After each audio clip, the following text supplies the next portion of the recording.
Morning, students, and very good morning to all. Today we will see the first chapter of the 11th chemistry. My name is Mohammad Saleh Javed Ahmed.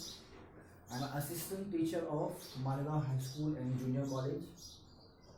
और आज हम अपना पहला period देखेंगे. ये book तो आप जानते हैं बच्चों, है ना. ये बुक है आपके 11th केमिस्ट्री की बुक है. इसके पार्ट्स भी आपको पता होंगे कि इसके कितने पार्ट्स है. 2 पार्ट्स है. एक्चुअल में इसके पार्ट्स नहीं है, लेकिन हमने टीचर लोगों ने इसको 2 पार्ट में डिवाइड किया हुआ है ना. टोटल 16 चैप्टर है यहाँ पर, जिसमें से पहले जो 8 चैप्टर्स है वो केमिस्ट्री फर्स्ट, और दूसरे जो 8 चैप्टर वो क्या है, केमिस्ट्री सेकंड. याद रखिए ये चैप्टर हमने डिस्ट्रीब्यूट किया, हम टीचर ने डिस्ट्रीब्यूट किया है कॉलेजेस में, वो आप लोगों की आसानी के लिए, राइट. तो सेकंड के लेक्चर आपको आई होप रेगुलरली आते हैं यूट्यूब चैनल पर. फर्स्ट मेरे पास है और काफ़ी डिले हो गया लेक्चर रिकॉर्ड करने में, due to some personal reason, due to some mobile issues and all, right. तो ठीक है, देर से आए लेकिन आ गए वापस. तो आज हम स्टार्ट करते हैं हमारा पहला लेक्चर और फर्स्ट चैप्टर ही स्टार्ट करते हैं. That is called as some basic concepts of chemistry. Some basic concepts of chemistry. अब इसमें सबसे इंपॉर्टेंट चीज़ है बच्चों का, आप सबसे पहले समझो what is mean bye chemistry. Chemistry का मतलब क्या होता है, केमिस्ट्री की डेफिनेशन क्या होती है ना, how to define the chemistry, है ना. उससे पहले हम कुछ चीज़ें देखेंगे यहाँ पर, ठीक है. लेकिन पहले आप केमिस्ट्री को डिफाइन कर दीजिए. उससे पहले आप थोड़ा सी एक चीज़ पे फोकस कीजिए जो आप हमेशा जानते हो, that is called as a matter, right. Matter के बारे में आप जानते हो हमेशा. What is mean by matter. Matter is nothing but the anything in the universe that occupies space and volume. तो क्या करेगी, स्पेस एंड वॉल्यूम को ऑक्युपाई करेगी, that is called the matter. ये जनरल डेफिनेशन देते हैं हम लोग, right. You can say substance, chemical substance, all other things that is related to the matter, right. हम फोकस करेंगे डेफिनेशन पे. तो देखिए अब केमिस्ट्री होती क्या है. Chemistry is nothing but the physical and chemical properties of matter. देखिए अब जरा एक एक जुमले पे समझिए आप, ना. मैं अगर इसको डिफाइन कर दूँ, कभी आप केमिस्ट्री को अगर मैं डिफाइन कर दूँ, ठीक है, कि what is mean bye chemistry. Chemistry का मतलब क्या होता है बच्चों, है ना. तो इससे आपको क्लियर हो जाएगा कि क्या चीज़ है. आप एक एक जुमले पे कॉन्सेंट्रेट कीजिए. Chemistry is nothing but the study of physical and chemical properties. देखिए मैं क्या बोल रहा हूँ यहाँ पर, study of physical and chemical properties. Physical and chemical properties. Physical and chemical properties. पहली बात पहले समझिए what is mean by physical properties, what is mean by chemical properties, है ना. वो आगे हम आपको दिखाता हूँ, ठीक है. And the physical and the chemical changes that can be occur at different particular condition, और you can say at different condition, ठीक है. तो सबसे पहले क्या बोलेंगे आप इसको, chemistry is the branch of the science which study the physical and chemical properties of matter, properties of matters, and whatever the changes occur into the matter, either the changes are the physical or either the changes are the chemical, है ना. समझाता हूँ आपको physical changes क्या होते हैं, chemical changes क्या होते हैं, है ना. जो कुछ भी चेंजेस आएंगे तो आप डायरेक्ट यहाँ लिखिए कि the study of the physical and chemical properties of the matter and the physical and the chemical changes, and study of physical and chemical changes. Chemical यहाँ पे एल है बच्चों, यहाँ पे L, chemical changes that occurs during the process of the any transformation, or you can say at particular condition, that changes that occurs at particular conditions. अब यहाँ पे जब बात को समझिए ना, फिर से एक बार रिपीट कर देता आपको मैं, है ना. रिपीट कर देता हूँ. यहाँ पे देखिए क्या है, Chemistry is a branch of the science that deal with the study of the physical and chemical properties, right? And properties of the matter and the study of the physical and chemical changes that occur as particular condition.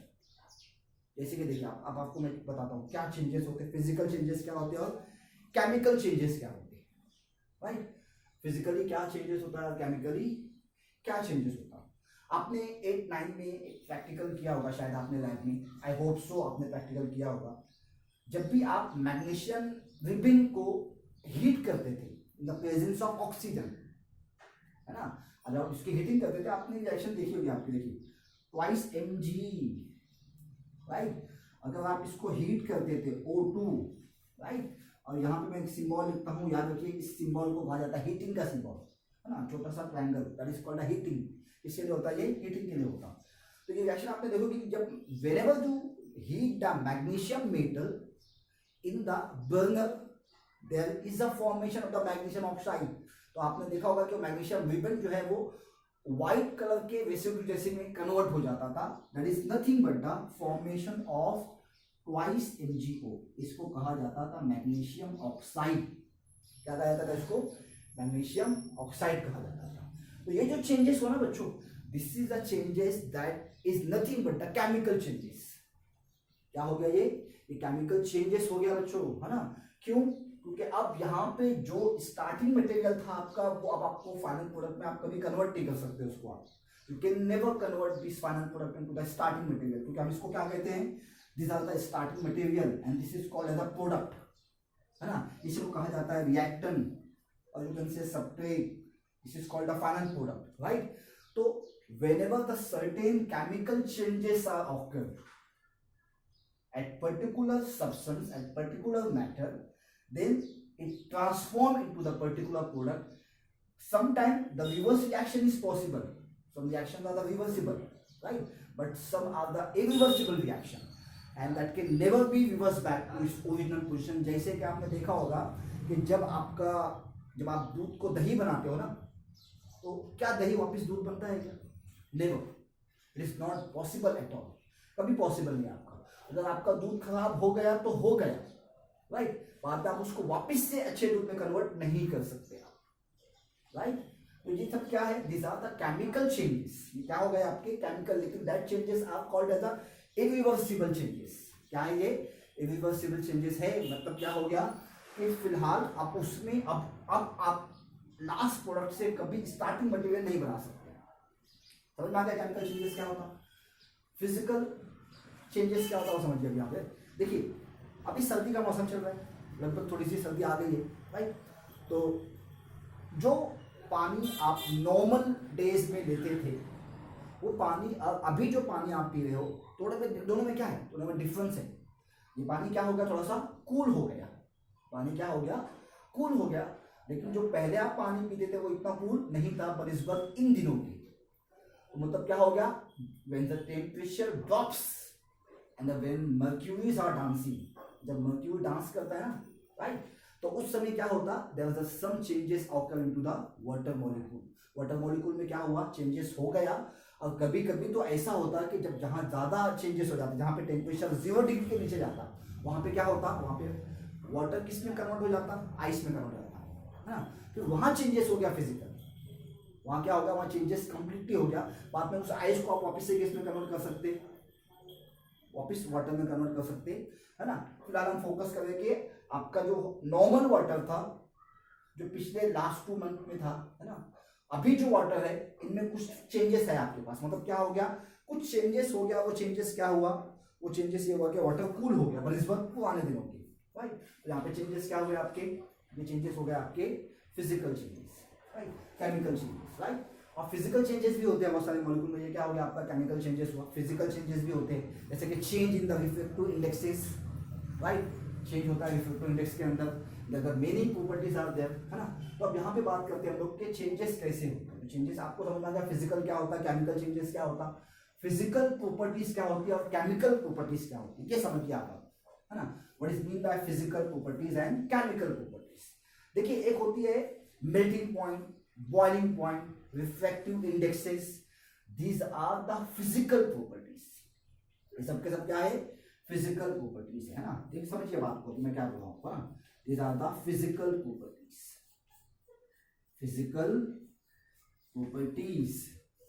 अब physical properties क्या, the properties that is depend upon the amount of matter into the particular substance, right, मतलब उस particular compound में whatever inside the matter, matter के अंदर inside क्या है and how much amount it is, और उसमें कितना है, ये सारी चीजें किस पे डिपेंड होती है, ये सारी चीजें डिपेंड होती है उसकी फिजिकल प्रॉपर्टीज, मतलब ये सारी चीजों की वजह से उसकी फिजिकल प्रॉपर्टीज होती है, राइट। तो physical properties are the properties when you can measure there are no changes occur into the substances, किसी भी मैटर में, किसी भी सब्सटेंस में, किसी भी मिक्सचर में अगर आपने उसकी फिजिकल प्रॉपर्टीज को मेजर किया तो वहां पे ज्यादा चेंजेस नहीं आते, इनफैक्ट कभी चेंजेस आता ही नहीं है ना, sometime there are certain changes are there, लेकिन you can not disturb the whole molecule, आप पूरे मॉलिक्यूल को डिस्टर्ब नहीं करते, जैसे यहाँ पे आपने डिस्टर्ब किया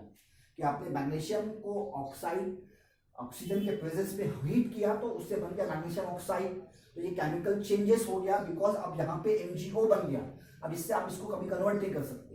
लेकिन अगर आपको किसी वाटर का, किसी सब्सटेंस का मेल्टिंग पॉइंट या बॉइलिंग पॉइंट मालूम करना है तो आप कैसे करते मालूम, आपने 11 पे प्रैक्टिकल किया है ना, प्रैक्टिकल है आपका 11 पे, वो आपको दिखाया जाएगा है ना, कि आप क्या करते हो बॉइलिंग पॉइंट के लिए, बॉइलिंग पॉइंट के लिए आप सब्सटेंस को लेते हो, मेल्टिंग पॉइंट के लिए कैपिलरी में आप सब्सटेंस लेते हो, बाद में उसको थर्मामीटर से अटैच करके उसको हीट करते, फिर आप उसका मेल्टिंग एंड बॉइलिंग पॉइंट मालूम करते। तो while measuring the physical properties you are not disturbing the matter और द सब्सटेंसेस, आप उनको डिस्टर्ब करते क्या, आप उनको डिस्टर्ब नहीं करते। तो physical properties can be measure easily, जैसे कि मेल्टिंग पॉइंट ना, अभी डेफिनेशन भी आपको पता होना चाहिए, what is mean bye melting point, boiling point, what is mean by boiling point, boiling point क्या होता है ना, ये दोनों डेफिनेशन आपको पता होना चाहिए अच्छी से है ना, आगे आगे आपको बताएंगे what is mean bye melting point, what is mean by boiling point, right, these are the physical properties. Sometimes you have seen that refractive index, these are the physical properties.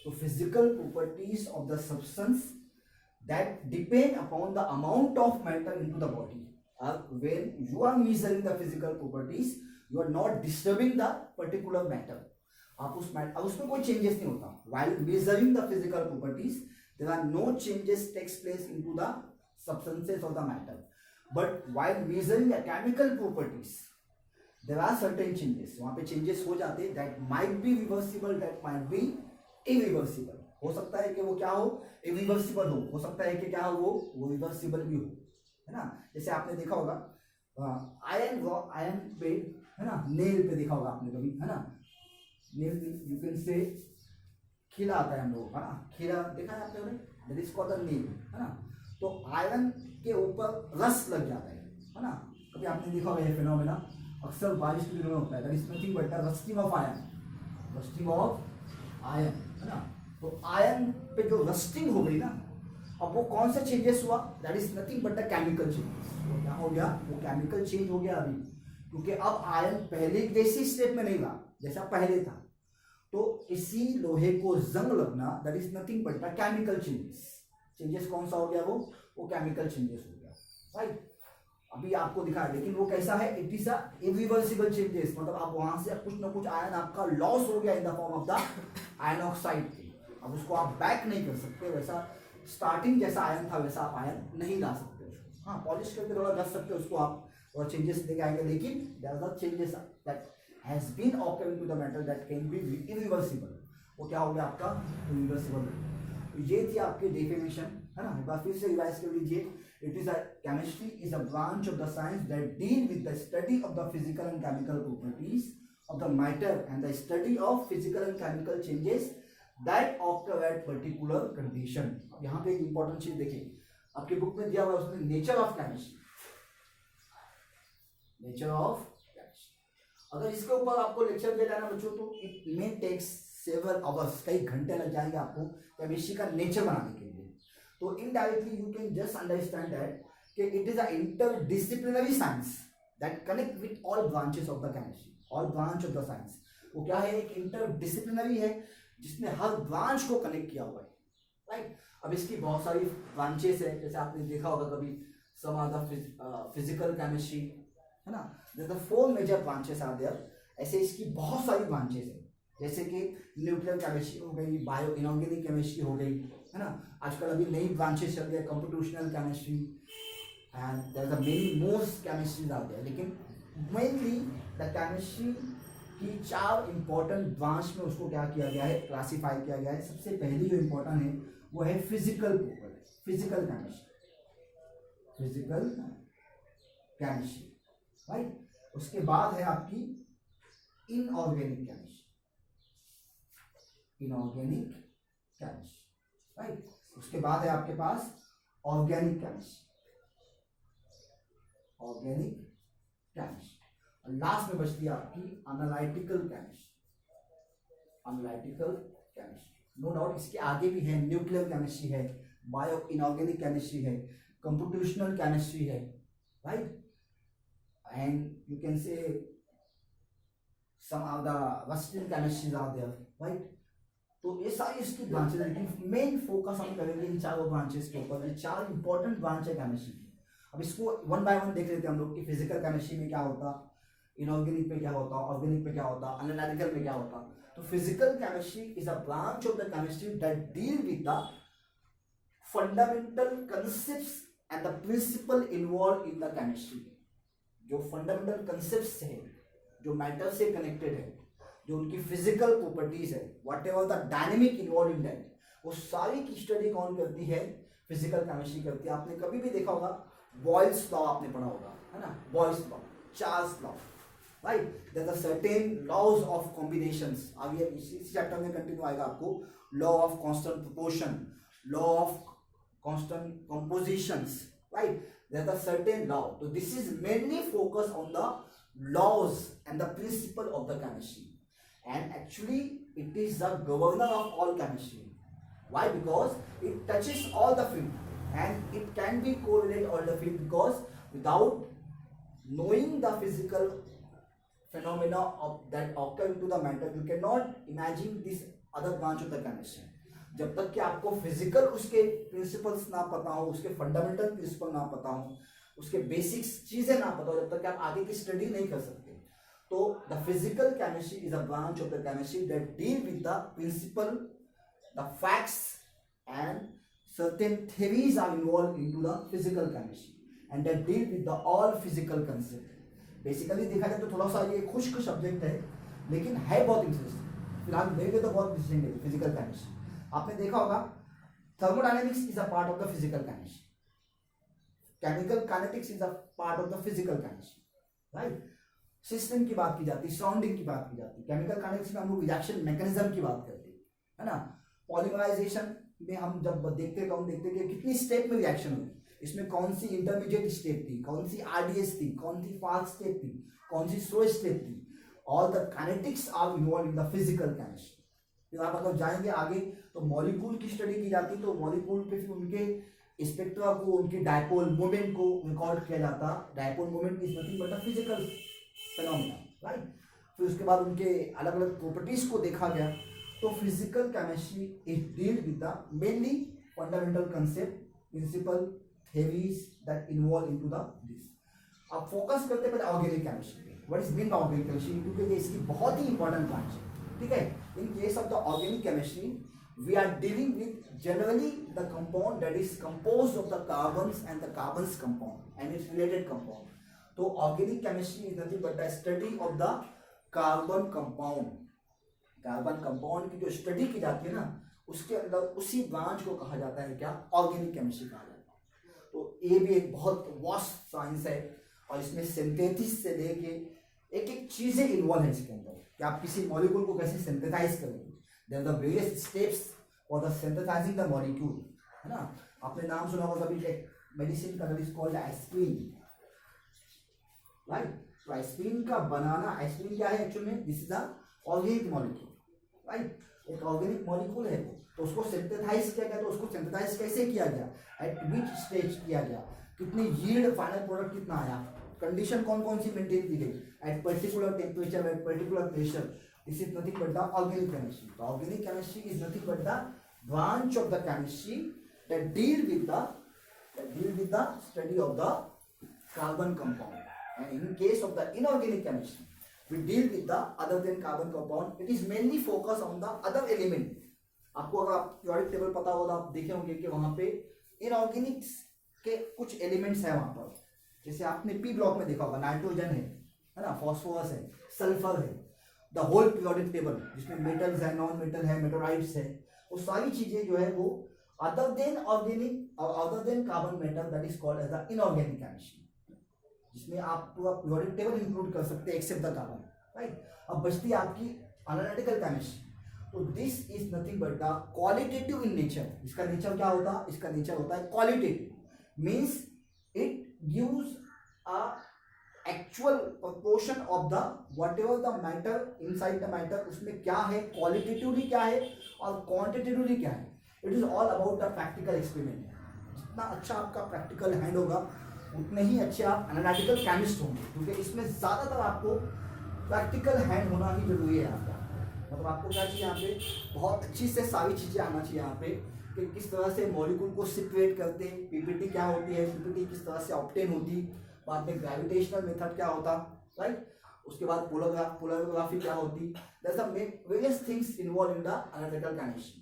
और ये बहुत ही इंपॉर्टेंट है फिलहाल के लिए, क्योंकि industry में अगर कोई बंदा हो जो एनालिटिकल केमिस्ट्री से एमएससी हो तो उसको जल्दी जॉब मिल जाती है as compare to this all scientist of the chemistry, because he knows all the fundamentals that related to the experimental condition, जहाँ पे एक्सपेरिमेंट उसको बहुत ज़्यादा सिखाया जाता है. उसके लिए बहुत ज़्यादा आपका प्रैक्टिकल हैंड क्या चाहिए, अच्छा चाहिए, तब जाके आपको ये अच्छी से आएगी. मतलब this is a branch of the chemistry that deal with the qualitatively and quantitatively concept of the chemistry, right. जैसे फॉर एग्जांपल आपको एक छोटी सी एग्जांपल देता हूँ. आपने कभी नाम सुना होगा ग्रेविमेट्रिक एनालिसिस, ग्रेविमेट्रिक एनालिसिस. तो आपने कभी सुना होगा वॉल्यूमेट्रिक एनालिसिस. टाइट्रेशन आप करते हो ना, टाइट्रेशन आप करते हो तो टाइट्रेशन में आप क्या करते हैं, ब्यूरेट लेते, बाद में पिपेट रहती है, आपके पास कोनिकल फ्लास्क रहती, तो कोनिकल फ्लास्क में आप एक कंपाउंड लेते हो पर्टिकुलर, मानो आपने एसिड लिया, बाद में उसको बेस के साथ में आपने क्या किया, टाइट्रेट किया, फिर आपने उसका वॉल्यूम मालूम किया, उस वॉल्यूम से आपने क्या मालूम किया, उसकी नॉर्मलिटी मालूम की. This is all comes under the analytical chemistry. वो किसमें आती है, वो सब के सब इसी में आती है, क्योंकि by knowing the volume you will have to find out the normality of the particular substance. Normality क्या होती है एक्चुअल में, whatever the amount of the substance that dissolve in particular gram, उसी को कहा जाता है ना नॉर्मलिटी. तो आप इनडायरेक्टली मालूम करते हैं कि नॉर्मलिटी कैसे मालूम की जाएगी. नॉर्मलिटी मालूम करते हैं, मोलरिटी मालूम करते हैं, यहाँ तक कि जब आपने देखा होगा जब किसी की ब्लड रिपोर्ट आती है ना तो उसके आगे लिखा रहता है, देखिए, प्रेजेंट इन माइक्रो मिलीग्राम्स लिखा रहता है. तो that is all because of the this particular science. वो इसी साइंस से कनेक्टेड है, क्योंकि वहां वो उसका एक्चुअल माइक्रो वॉल्यूम मालूम करते हैं उसका, राइट. तो ये था हमारा आज का introduction letter for the some basic concept of chemistry. अब यहाँ से कंटिन्यू लेक्चर्स आ जाएंगे आप लोगों के पास, ठीक है. तो आज के लिए इतना ही स्टॉप करते, बाकी देखेंगे इंशाल्लाह, ठीक है. Thank you very much.